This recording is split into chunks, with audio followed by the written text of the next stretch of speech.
Colisão misteriosa, olha que interessante, misteriosa, existe isso? É um mistério? Realmente é um mistério, né? Me explica como é que essa caminhonete veio parar aqui. É misterioso. Olha algumas características da colisão misteriosa. Ó, envolve apenas um veículo. O que mais? As causas são desconhecidas. Claro, que se as causas forem conhecidas, aí não é misteriosa, não é verdade? O que mais? É um acidente grave, que na maioria das vezes a vítima vai a óbito ou fica tão gravemente ferida que não consegue contar o que aconteceu. Até porque se ela contar, aí já deixa de ser uma colisão misteriosa. Gente, esse lance aqui da colisão misteriosa parece brincadeira, mas é um dos tipos de colisão considerados aí pela direção defensiva. E pergunta em prova, gente, pergunta, vocês vão ver que isso cai na prova. Colisão que envolve apenas um veículo. Qual que é a característica marcante da colisão misteriosa? Envolver apenas um veículo. Por que não envolve mais de um veículo? Porque quanto mais gente envolvida, maior a chance de alguém sobreviver e contar o que aconteceu. Se contar, deixa de ser misteriosa, né, gente? Vou dar um exemplo aqui de colisão misteriosa. Camarada fazendo uma viagem, está ali no seu carro, de manhãzinha, bem cedinho, eram 6 horas da manhã, serração muito baixa. Aí ele não viu a placa, tinha uma placa assim, ó, curva acentuada à direita. Uma curva perigosa para a direita, ele não viu. Serração baixa, ele não viu nem a placa e nem a curva. Quando ele destampou dentro da curva, ele viu que a curva era muito fechada, não conseguiu fazer a curva, passou direto, caiu lá embaixo no buraco, morreu. Horas depois, talvez dias depois, alguém viu aquele veículo lá embaixo, aí chamou a polícia, chamou todo mundo para envolver ali. A polícia judiciária vai lá para fazer a perícia. Chega lá e ela analisa. Bom, não tem marca de frenagem. Então não dá para dizer que alguém entrou na frente, um animal, alguma coisa, não sei. Bom, o motorista pode ter passado mal, às vezes não viu a curva, passou direto. Talvez na hora estava com muita serração, ele não viu a placa, não viu a curva. Talvez ele dormiu. Pode ter acontecido uma falha mecânica, ele não conseguiu fazer a curva. Enfim, levantam-se possibilidades, hipóteses, mas afirmar com certeza a causa do acidente não é possível. E aí, torna-se uma colisão misteriosa. O cara morreu, não sobreviveu para contar. Quando sobrevive, está tão gravemente ferido que não conta. Enfim, é uma característica da colisão misteriosa envolver apenas um veículo, acidente grave e as causas desconhecidas. Outros tipos de acidentes aqui, ó, colisão com objeto fixo. Olha aqui, ó, tem uma haste aqui, um poste, sei lá, uma haste segurando uma placa, e o camarada colidiu com esse objeto. Como é que pode alguém colidir com um objeto fixo, hein? Quase sempre a culpa é exclusivamente do condutor. Realmente, porque poste não atravessa na frente de ninguém, né, gente? É o condutor que vacilou ali. As causas são falta de atenção, excesso de velocidade. É muito comum em condutores alcoolizados ou com sono. O cara bêbado não conseguiu controlar o carro, colidiu ali com o poste, com a mureta, seja lá o que for. Ou então com sono, dormiu, passou mal também, né? É muito comum que em casos de alcoolismo ou sono, são os principais casos, as principais causas, né, que levam aí a essa colisão com objeto fixo. Tem mais? Tem colisão com ciclista. Tem gente que fala que o ciclista a gente não colide, a gente atropela, né? Não, é colisão mesmo. Bom, respeite a distância lateral de segurança, que é 1,5 m, a gente já sabe bem, já falamos disso várias vezes. Mantenha-os em seu campo de visão. Você dirigindo, você vai perceber que os retrovisores não te mostram tudo que está nas laterais ou traseira. Aliás, tem vários pontos ali que você não consegue ver. São chamados pontos cegos. Daí a importância e a necessidade de você dirigir movimentando a cabeça. Não dá para ficar olhando só para frente, não. Tem gente que critica quando o instrutor na escola pede para o aluno olhar lateralmente na hora de sair. Ah, para quê? Tem retrovisor? Arranca o retrovisor então. Sabe por quê? Porque o retrovisor ele não te mostra bem na lateral aqui, ele te mostra em forma de cone, vai abrindo a visão, mas bem do lado aqui você não consegue ver. E eu mostro isso, tem vídeos nossos aí na internet mostrando isso, o campo de visão. Tem até um que eu simulei, eu saindo de uma garagem com a moto, a Fabiana estacionada assim à margem da pista, ela olhou o retrovisor, não viu a moto saindo da garagem. Aí ela saiu, no que ela saiu na minha frente. Aí eu fui e mostrei, ó, se ela movimenta a cabeça lateralmente, ela tinha conseguido ver naquele ponto cego, onde o retrovisor não mostrava, e tinha evitado então a situação de perigo. Claro que ali foi uma simulação, mas só para mostrar para vocês a importância de olhar, movimentar a cabeça e não confiar só nos retrovisores. Aí trazendo aqui para o caso da bicicleta. A bicicleta é um veículo pequeno, ela facilmente se perde nos pontos cegos. E o ciclista ele não fez curso nenhum de legislação de trânsito, direção defensiva, nada. Né? Ele vai pela experiência dele ali no trânsito, a maldade, o risco que ele está correndo, né? Agora você, motorista, precisa conhecer essas adversidades. Você está estudando isso aqui na teoria. Você vai vivenciar isso no trânsito. Então a sua experiência vivida no trânsito, mas o que você está aprendendo aqui, te mostram que esse ciclista se perde nos pontos cegos. Então movimente a cabeça, tentando mantê-los no seu campo de visão, ampliando o seu campo de visão. Combinado? Lembre-se, os veículos motorizados são responsáveis pela segurança dos não motorizados, tá? Aqui, ó, o motorzão aqui, ó, o vermelhão contra um não motorizado. Então fica ligado nisso aí. Bacana, agora já não é mais colisão, agora é outros tipos de acidentes, nesse caso envolvendo o pedestre, aí já é atropelamento, tá bom? Bora lá, todos os veículos são responsáveis pela segurança dos pedestres. Quando eu digo todos os veículos, aí envolve motorizados e não motorizados. Dê sempre a preferência aos pedestres. Ah, Ronaldo, mas você disse lá na parte de norma de circulação que o pedestre não tem a preferência sempre não. Por exemplo, tem lá a faixa de pedestre, mas tem o semáforo. Aí o semáforo está verde para os carros. Eu tenho que parar e deixar o pedestre atravessar? Não, você não vai parar e deixar ele atravessar o semáforo estando verde para você. Mas se ele entrar na frente, você vai passar por cima dele? Não, né? Então, é a preservação da vida sobrepondo ao seu direito, à sua razão.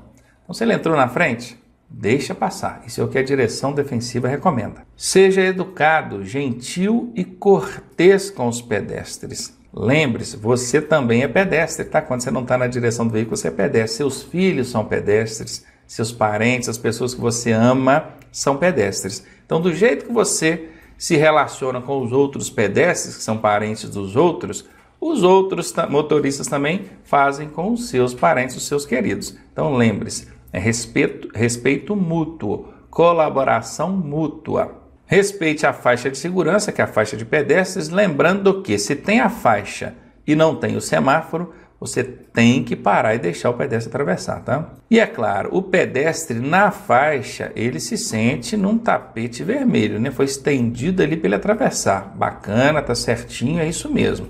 É o direito dele. Mas o pedestre também tem que estar atento que a faixa de pedestre não tem proteção magnética não, tá? Um motorista mal educado ou desatento pode avançar aqui e atropelar. Então não entra rasgando também não.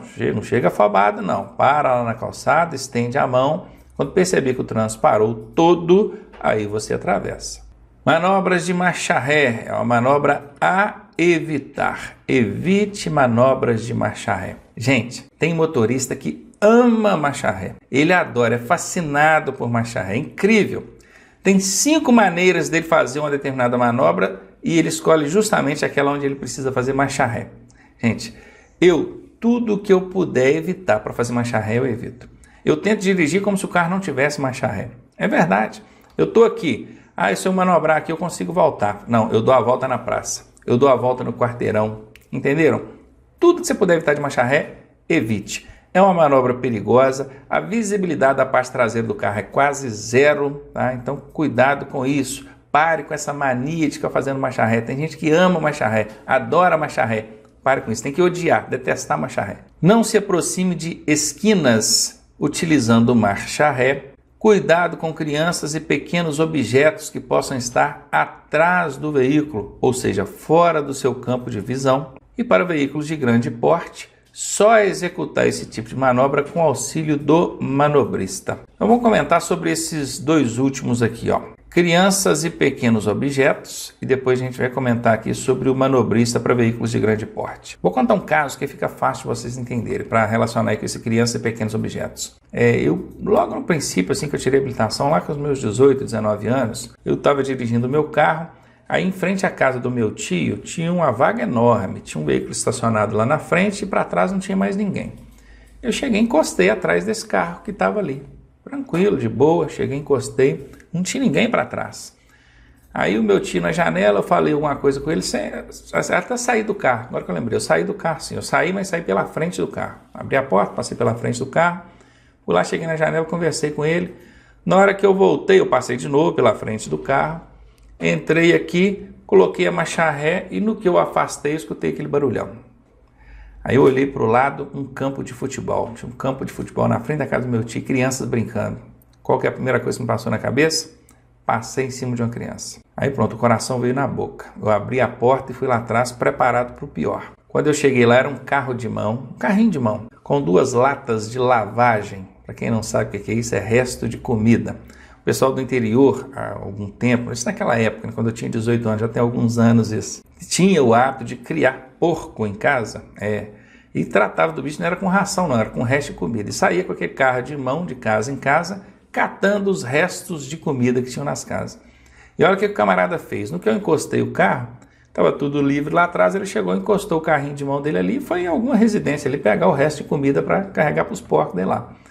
E o carrinho de mão baixinho, eu olhei pelo retrovisor interno, não vi nada, afastei e passei em cima do carro de mão. Aí estraguei o carro de mão do cara todo, estraguei o meu carro, os porcos dele gritaram a noite inteira na cabeça dele, certamente sem comida, né? Pois é, mas contudo ainda agradeci muito a Deus. Por quê? Porque eu imaginei que eu tivesse passado em cima de alguma criança. Qual foi o erro aí? Foi dele ter colocado o carrinho lá atrás? Não, ele não estudou, ele não treinou, ele não passou por esse treinamento aqui para poder conduzir aquele carrinho de mão, não. Eu é que passei, eu é que tinha que saber. Então presta atenção, naquele dia eu aprendi uma técnica, um macete que nunca mais permitiu que eu cometesse esse erro. Sabe qual foi? Quando eu fui para entrar no carro, ao invés de passar pela frente, eu passei por trás, eu comecei a passar por trás do carro. E naquele dia eu passei pela frente. Passei pela frente, consequentemente eu não vi que o carrinho estava ali atrás. Se eu tivesse passado por trás, eu teria visto. Entendeu a dica? Toda vez que você for entrar no seu carro, passe por trás do carro. Porque lá na frente você já tem uma visão boa, passe por trás. Até porque você vai sair ali manobrando de marcha ré para depois colocar o carro para fora da vaga. Entendeu? Principalmente em casa, quintal, áreas de estacionamento de condomínios, crianças brincando. Às vezes pode ter uma criança sentada ali atrás, uma criancinha então de 1, 2 anos, caminhando, não tem muita noção de perigo. Eu mesmo vi um carro de autoescola uma vez passar em cima de uma senhora baixinha. Ela atravessou atrás do carro, ela não conhece luz de ré, né? Nem tem que conhecer. O cara já tinha botado marcha ré, mas a senhorinha desceu da calçada, foi atrás, o cara derrubou a senhorinha, parou com o carro em cima dela. Machucou, graças a Deus não aconteceu nada muito grave, mas machucou. Para tirar ela debaixo do carro deu um trabalho danado. Falha de quem? Instrutor, que estava no WhatsApp, e falha do aluno, que primeiro afastou para depois olhar. Primeiro você tem que olhar, depois afastar. E o segundo caso aqui, que fala do manobrista, é o seguinte: não tem nenhuma regra na legislação de trânsito que obrigue o motorista do veículo de grande porte a manobrar utilizando-se de manobrista, aquela pessoa que está lá atrás para olhar. Não tem. Mas a direção defensiva cuida da segurança. E a segurança sobrepõe a regra, sempre, não tenha dúvida disso. Tá bom? Então, se eu estou dirigindo um veículo de grande porte, um caminhão, um ônibus, uma carreta, eu não faço 1 metro de marcha ré sem ter alguém lá atrás para olhar. Agora preste atenção, esse alguém que está lá atrás, ele tem que ter sido orientado, ele tem que ter alguma experiência ou então pelo menos ter sido bem orientado antes dele ir lá para trás. Porque eu estou cansado de ver motoristas que vão lá para trás e fica assim, fica olhando para o retrovisor da gente, né? Eu estou aqui dirigindo, ele está aqui olhando para o meu retrovisor e fazendo assim, ó, olhando para mim. Eu não coloquei lá atrás para olhar para mim, eu coloquei lá atrás para olhar o trânsito. Bacana? Então às vezes está passando o carro e está mandando você vir, né? Loucura. Quem está lá atrás, regra número 1, observar o trânsito de veículos e pedestres. Se tem veículo vindo muito longe, manda afastar e dá o sinal aqui para esse veículo que está vindo longe segurar, aguenta um pouquinho. Se está vindo muito perto, deixa esse veículo passar, você espera, tá? Depois vai. Então se liga nisso aí, porque o manobrista ele evita coisa pior, coisa grave. Não é obrigado, não é obrigatório pela legislação, mas é uma super dica aí da direção defensiva e é claro. Você agora está tirando a sua habilitação B, A, mas daqui a pouco você vai tirar a sua habilitação C, D ou E e você não vai precisar de passar por curso teórico para você reaprender isso. Então, anote isso que eu estou dizendo, tá?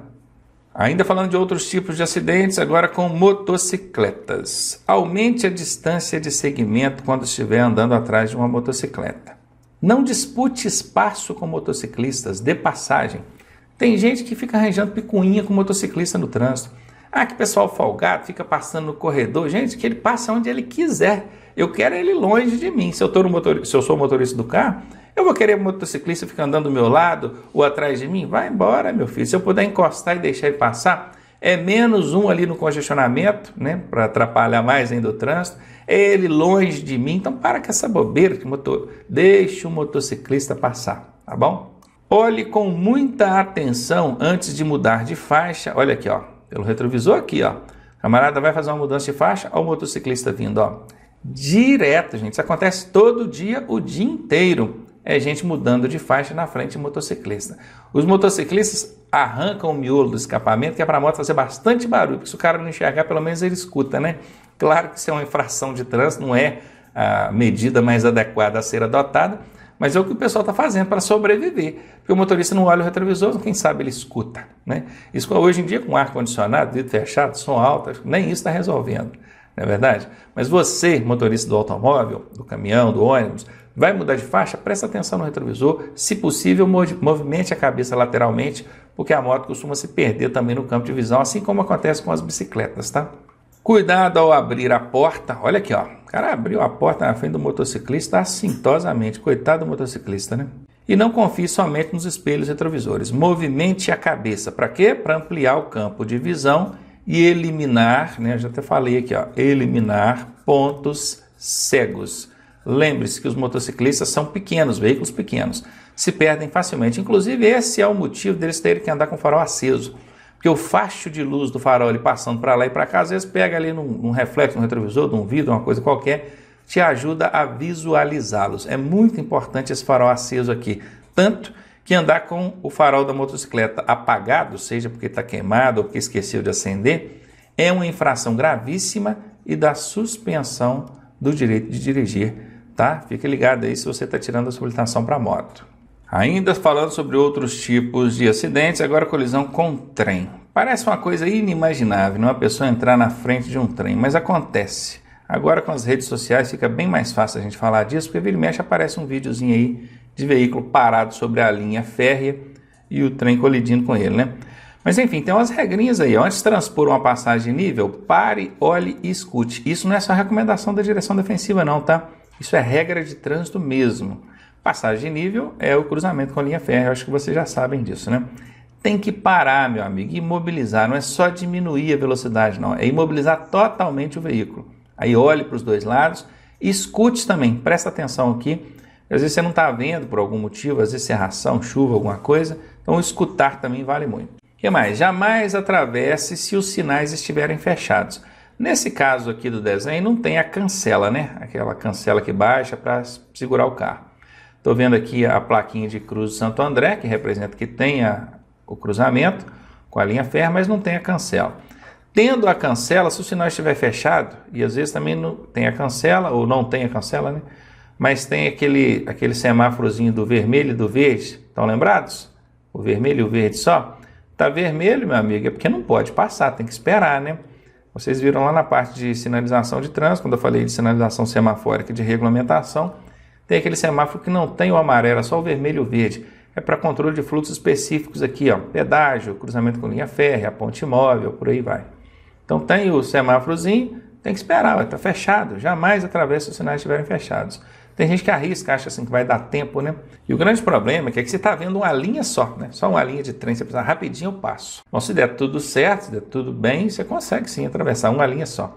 O problema é que na maioria das vezes não é, são várias linhas de trem ali. Aí o camarada passa uma, passa duas, às vezes o veículo morre, apaga o motor, alguma coisa acontece e ele está lá no meio. E no que apagou, ele não sabe, no que ele olha de longe, sim, vê o trem vindo, ele não sabe se está na linha de lá, na de cá, ele fica meio perdido. Ou seja, o acidente acontece, não tenha dúvida disso, tá? E por fim, não mude a marcha durante a transposição da ferrovia. Por quê? Imagine, você colocou uma primeira, acelerou, soltou a embreagem, o carro foi. No meio da passagem, você vai puxar uma segunda e erra a marcha. Cai uma quarta. O carro faz assim, pup, pup, e apaga o motor. Olha você em cima da linha de trem ali, com o motor apagado. E esse tipo de interrupção de funcionamento do motor acontece por afogamento. Passa combustível demais, o veículo afoga. E um veículo afogado, quem entende um pouquinho de carro sabe que o carro não pega tão facilmente. Aí, meu amigo, você está lá em cima da linha, carro parado, motor apagado, você tentando ligar o carro na chave, não vai. Aí você apavora aí que o carro afoga mais ainda, você fica acelerando, dali a pouco o acidente aconteceu, já era pau mal, né?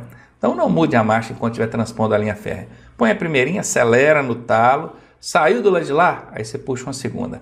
Esse mesmo macete da marcha aí vale também quando você estiver transpondo uma rodovia. Você vai fazer o trevo ali, ó, bacana. Aí chegou, parou na placa de parada e a rodovia está bem aqui na sua frente. Vai atravessar a rodovia, não muda a marcha enquanto estiver atravessando a rodovia, não, acelera. Atravessou a rodovia, aí você puxa a segunda. Bacana? Super dica aí, hein? Colisão com veículo de grande porte. Olha, mantenha-se no campo de visão do motorista. Lembra que a bicicleta e a motocicleta, por serem pequenos, se perdem do seu campo de visão, fogem dos campos onde o retrovisor mostra, caem nos pontos cegos? Pois é, a mesma coisa acontece quando você está dirigindo um automóvel ou uma motocicleta, próximo a um caminhão, próximo a um ônibus, próximo a uma carreta. Quando aqui eu digo para você manter-se no campo de visão, é de maneira que você esteja vendo o retrovisor daquele motorista daquele veículo ali. Está atrás de um caminhão, anda um pouquinho de lado, você está vendo o retrovisor dele, ele está te vendo. Eu vi até escrito uma vez num lameiro de um caminhão, lameiro é aquela proteção que tem na roda traseira ali, escrito assim, na traseira do caminhão: se você vê o meu retrovisor, eu te vejo. Isso é o motorista do caminhão falando para mim, só olha, você está vendo o meu retrovisor? Não, eu estou atrás do caminhão, só eu também não estou te vendo não. Agora chega para o lado um pouquinho. Você está vendo o meu retrovisor? Sim. Agora eu estou te vendo. Viu? Vou te contar uma experiência que aconteceu comigo também. O pessoal pensa, poxa, aconteceu tudo com o Ronaldo, né? Mas é a vida me ensinando. Até porque quando eu fui tirar a carteira, eu não precisei de fazer curso. Minha carteira é bem antiguinha, né? Antes do atual Código de Trânsito eu já tinha carteira. Então naquela época não precisava fazer autoescola não. E eu não fiz. Estudei sozinho e fui aprender na marra depois no trânsito. Uma coisa que quase custou minha vida. Eu andando atrás de um caminhão, de repente o caminhão parou. E eu de moto, hein? Parei atrás do caminhão, questão de 2 metros assim da traseira dele no máximo. Só que eu parei exatamente atrás do caminhão. Eu não estava vendo os retrovisores do motorista do caminhão lá. E ele também não estava me vendo. Ele parou para fazer uma marcha ré, ele ia fazer uma manobra e eu não sabia disso. Ele parou, eu parei atrás, ele meteu a marcha ré e voltou. Moto tem marcha ré, meu amigo? Tem não. E eu não tinha espaço para frente para sair, que eu parei muito perto. Ele veio em cima de mim e eu não tive outro recurso. Ainda bem que eu pensei rápido. Joguei a moto no chão e saí correndo em direção, né, a ele ali. Gritei, só para. O que houve? Tem uma moto lá atrás. Aí de quem que é a moto? É minha. Contudo, o pior não aconteceu. Não chegou nem a esbarrar na moto. Eu também já não estava lá, já não tinha problema. Mas viram o tamanho do problema aí? Eu parei atrás. Eu não estava vendo o retrovisor dele, consequentemente eu estava fora do campo de visão dele. Se eu estou fora do campo de visão, ele vai afastar em cima de mim, isso vai acontecer. O acidente pode acontecer. Outra coisa é quando uma carreta, um veículo de grande porte, vai fazer uma curva. Presta atenção. Se a carreta vai virar para a direita, ela não pode vir coladinha na direita, porque senão ela não consegue fazer a curva. Ela passa em cima da calçada, não é? O que o carreteiro faz? Ele quer virar para a direita, ele joga a carreta lá para a esquerda. O que inclusive foge um pouquinho daquela regra que a gente aprendeu, né? Quer virar para a direita, chega para a direita. Quer virar para a esquerda, chega para a esquerda. Isso em veículo de grande porte não se aplica na prática. Por quê? Porque ele não vai conseguir fazer a curva se ele colar do lado direito. Então ele vai virar para a direita, ele joga a carreta lá para o lado esquerdo. Mas a seta dele está para a direita. O motorista atencioso percebe que a seta está para a direita e não entra ali do lado da carreta. Agora o motorista desatencioso acaba entrando ali do lado e o carreteiro não vê ele porque ele foge do campo de visão. Imagina, a carreta, uma vez que a cabina dela lá, ó, a unidade extratora, dobrou, o retrovisor já está jogando para a carroceria, não está jogando mais para o trânsito aqui, ó. Aí ele já não está vendo mais, fugiu do campo de visão dele. Aí dobrou aqui, ele sai pegando o carro, sai arrastando o carro toda a vida. Também tem um monte de vídeos na internet mostrando acidentes desse tipo aí. Eu não coloco aqui no curso, porque não são vídeos produzidos por mim, eu não tenho direito sobre esse vídeo, então eu não posso usar. Mas se você procurar e pesquisar na internet, você vai achar um monte. Bacana? Então é isso, mantenha-se no campo de visão desse motorista de grande porte. Respeite as distâncias de segurança, tanto de segmento quanto lateral, tá? E por fim, tenha paciência para aguardar a oportunidade ideal para uma possível ultrapassagem. O veículo de grande porte, ele tende a desenvolver uma velocidade menor mesmo do que os automóveis, até porque ele é grande, ele é pesado. Então, se você no automóvel que está andando a 100 por hora, o do caminhão está andando a 80 ou menos. Então, é muito comum de aglomerar caminhões ali, às vezes tem vários caminhões. Você chegou atrás, não afoba para ultrapassar, não, espera a oportunidade segura.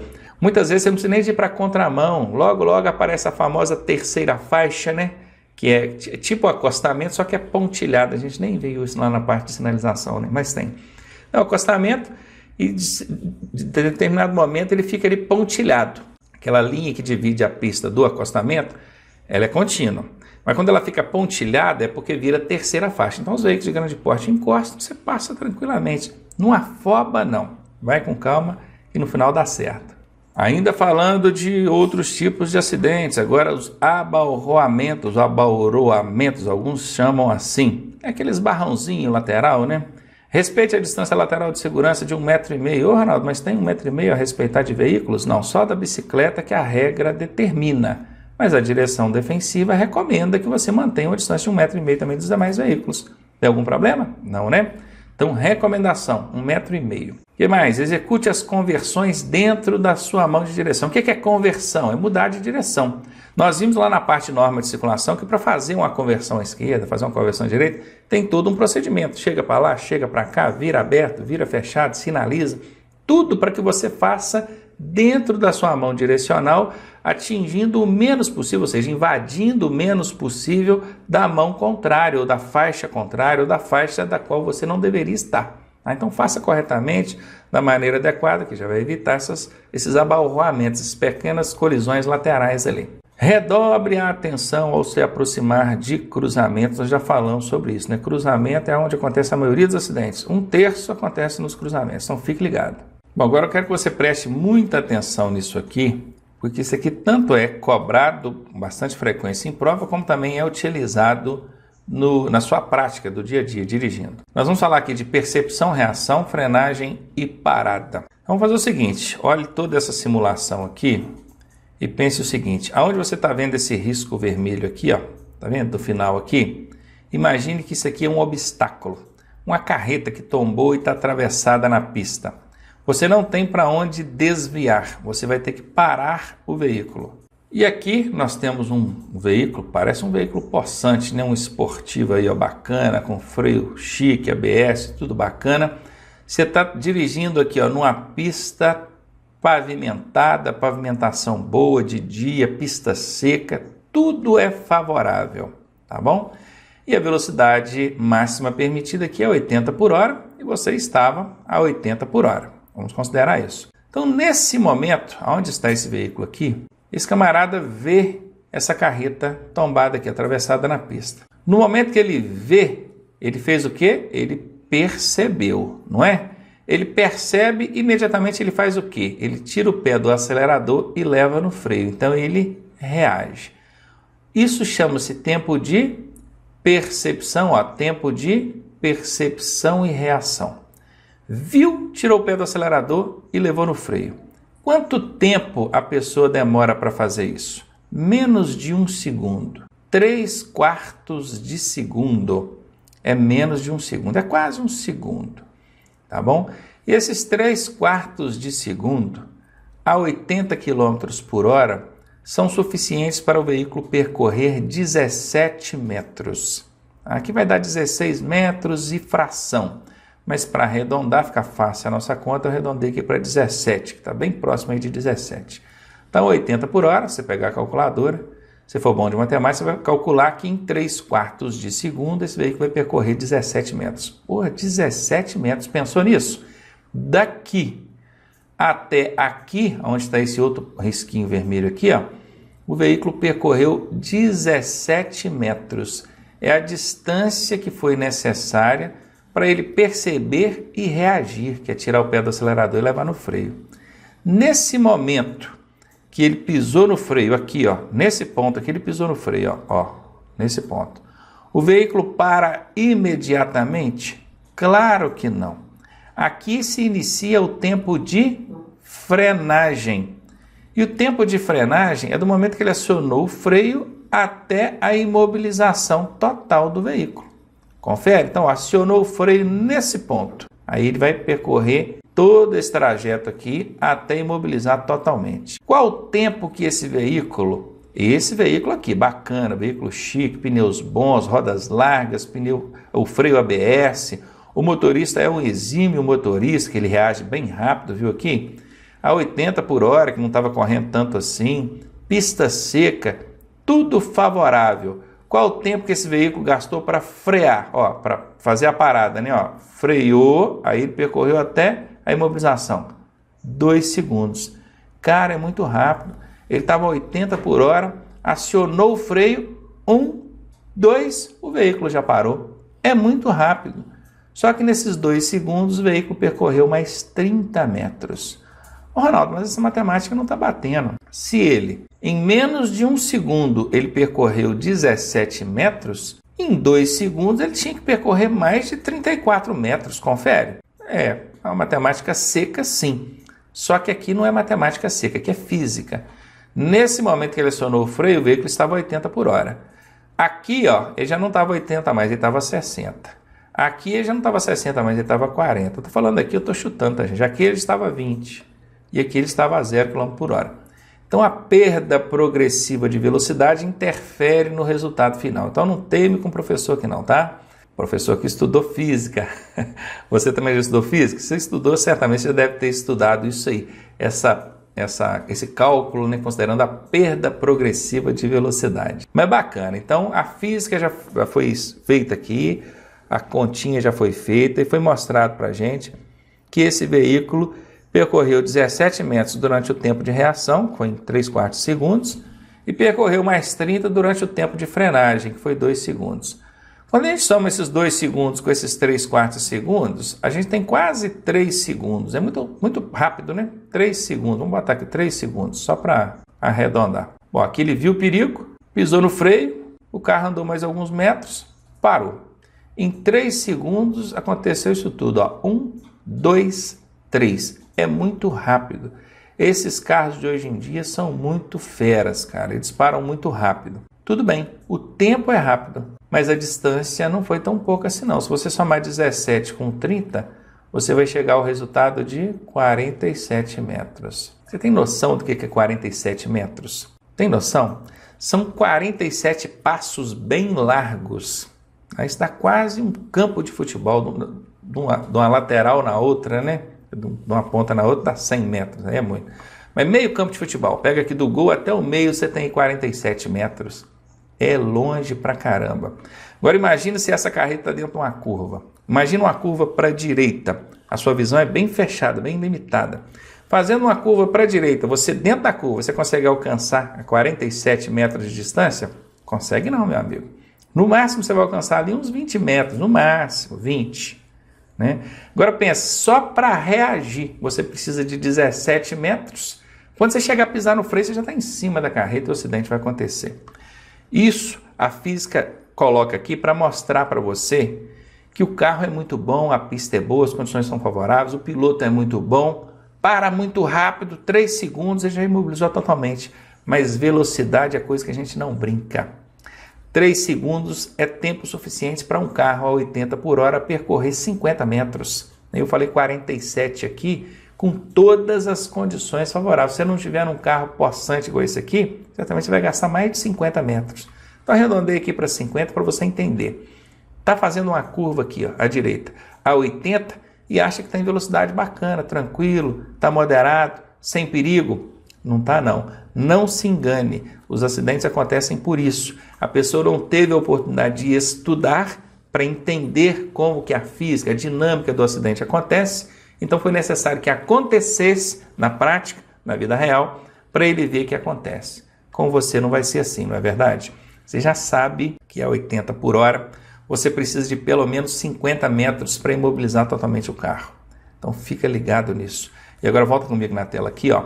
Na prova pergunta isso tudo, tá? O que é tempo de percepção-reação? É esse do momento que o cara vê o perigo até ele pisar no freio. No momento que ele pisa no freio até a imobilização total, chama o quê? Tempo de frenagem. E quando soma tudo, aí é o tempo ou distância total de parada. Bacana? Entendeu? Ótimo. Não entendeu? Volta o vídeo e assista isso outras vezes, porque vai perguntar na sua prova, não tenha dúvida disso.